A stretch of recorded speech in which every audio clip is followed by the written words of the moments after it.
Existem histórias na Bíblia que mudam destinos e existem histórias que mudam nações inteiras, mas há uma que começa de maneira silenciosa, sem exércitos, sem profetas, sem milagres visíveis, apenas uma jovem órfã e uma decisão que colocaria seu nome entre os maiores atos de coragem da humanidade.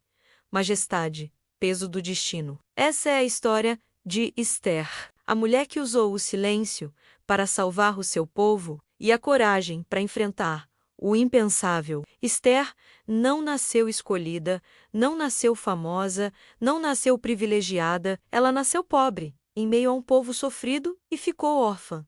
Mardoqueu, seu primo, menos. Mas muito mais que isso, menos a acolheu como filha.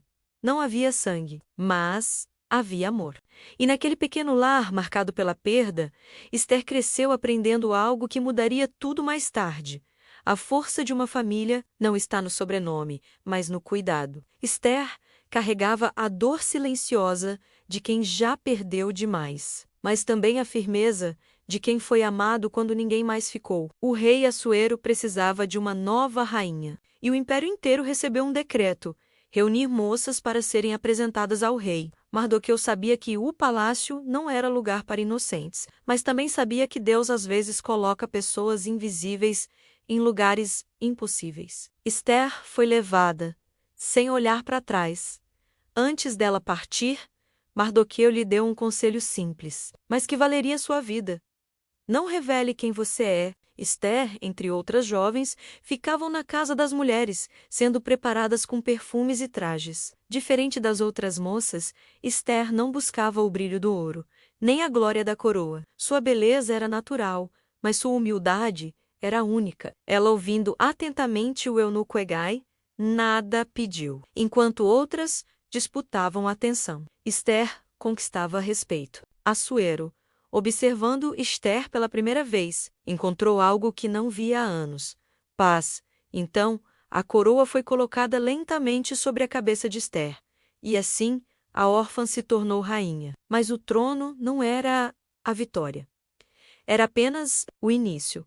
Mas todo grande propósito atrai oposição. E o plano de destruição surgiu através de um homem chamado Amã. Mardoqueu descobriu uma cilada preparada contra o rei e disse a Esther, que o fez saber ao rei. Este entendeu que Rama seria quem o avisou e o engrandeceu acima dos príncipes que estavam com ele. Haman, se beneficiando com o reconhecimento do rei, ficava caminhando pelo palácio, com um olhar de arrogância. Amã, em sua arrogância, exigiu que todos se curvassem a ele. Porém, Mardoqueu se recusou. Era fiel ao rei, mas não adoraria um homem. Com essa atitude de Mardoqueu, a ira de Amã foi crescendo. Humilhado diante de todos, Amã decidiu que não bastava punir Mardoqueu. Ele queria exterminar todo o povo judeu. Ele criou um plano e, agindo do seu jeito, o apresentou ao rei, selando o decreto. E o destino de uma nação foi escrito no papel, enquanto Esther, dentro do palácio, não sabia de nada. Mardoqueu ficou transtornado, rasgando as vestes, chorando em público, quando Esther descobriu que seu povo estava condenado. Ela tentou enviar roupas novas para Mardoqueu, mas ele recusou. A dor não se veste, se enfrenta. O mensageiro levou a resposta para Esther, e Mardoqueu enviou um recado que atravessou o palácio. E o coração de Esther, quem sabe, se não foi para este exato momento que você chegou ao reino? Esther se debruçou em lágrimas silenciosas. Ela era rainha, mas ainda era a menina órfã que Mardoqueu havia criado. E agora precisava escolher entre sua segurança e sua família, entre o silêncio e o sacrifício. Esther precisava decidir e passou horas orando, ajoelhada. Esther decidiu: se era para morrer, morreria lutando. Ela convocou o povo a fazer jejum de 3 dias. Ela sabia que entrar na presença do rei, sem ser chamada, era sentença de morte.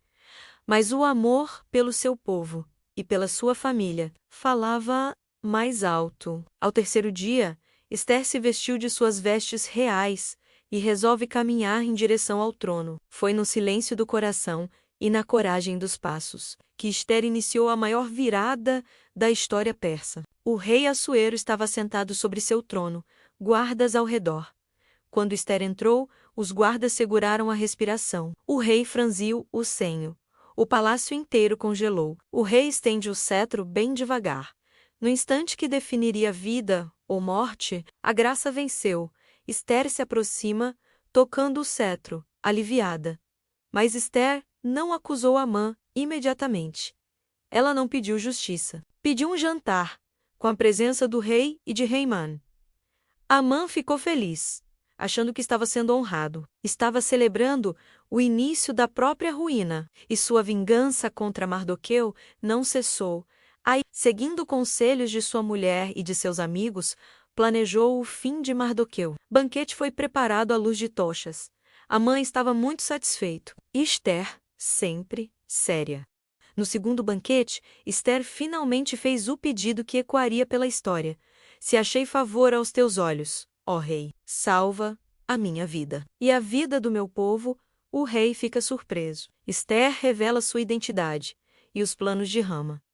O rei descobriu que sua rainha era do povo que Amã desejava exterminar. O rei, Assuero, fica furioso. Amã se desespera. Amã percebeu que havia se levantado não apenas contra um povo, mas contra a rainha escolhida e contra o Deus dela, sob as ordens do rei. Guardas arrastam Amã. A justiça, enfim, alcançou aquele que tramou o mal. O rei concedeu novo decreto, e para os judeus houve luz, e alegria, e gozo, e honra. Ester, a órfã, tornou-se libertadora. Seu povo foi salvo. Mardoqueu foi honrado, e o império inteiro testemunhou o poder da coragem. E tudo começou com uma menina que não tinha pai, mas que escolheu ser resposta para uma nação inteira. A lição que fica: a história de Ester nos lembra que família não é definida pela ausência, mas pelo amor que sustenta. Que silêncio também é estratégia. E que coragem não é ausência de medo, é amor em movimento. Assim como Ester, você não está onde está por acaso. Há um propósito no seu tempo, há um propósito na sua dor, e há um propósito no seu silêncio. Se esta mensagem tocou você, compartilhe e escreva nos comentários. Senhor, teus propósitos são maiores que os meus.